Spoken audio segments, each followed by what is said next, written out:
Dirk back again. I happened to be thinking recently about the old tale of the ugly duckling. I think we're all familiar with that. I'm going to show you why my brain went to that.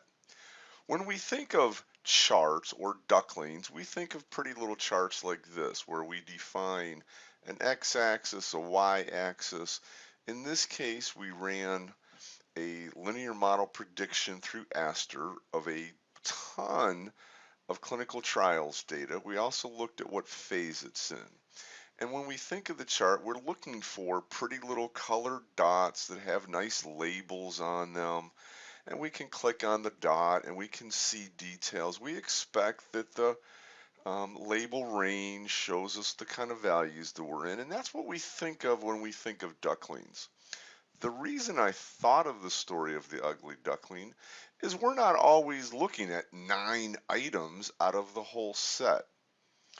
What happened that made me think of this was when I looked at the entire population, all the various condition groups that we had run the model against, the chart came out looking like this. Kind of ugly. I used this as an axis, and yet it showed me this as a legend, a density. And I said, that doesn't make sense. This isn't pretty. I can't demonstrate this for potential customers. That's crazy. And yet, just like in the story, as you get to know the duckling more, the chart more, it grows up, you kind of respect the beauty that it has. The beauty of our scatter plot chart and other charts is they're built to handle massive amounts of data. We're not trying to replace a chart that can show 9 values.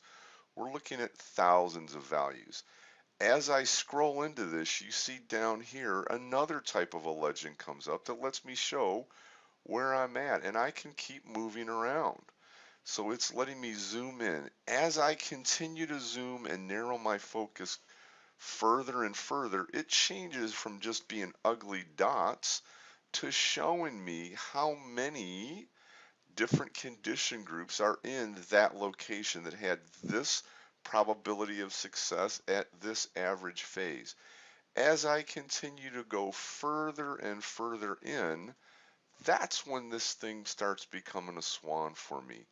I do start seeing my colors, and you notice that my legend changes. My overall view still shows me where I'm at, but now I can start looking into actual values. I'm seeing the condition groups. I get to see the average phase, how many studies were involved, what the probability was for that particular condition group. Just like any chart, of course, we can use a lasso. And if I choose to, I could actually form a swan. And of course, I'm not a very artistic person. But if I chose to, I could form a beautiful swan with my lasso, select those, and now I'm looking just at those 25 conditions. So when you start thinking of charts in Qlik Sense, and it may appear ugly at first, there's probably a reason for it. They're built to handle massive amounts of data, and as you zoom, that ugly duckling initially becomes the most beautiful, smartest swan you've ever seen.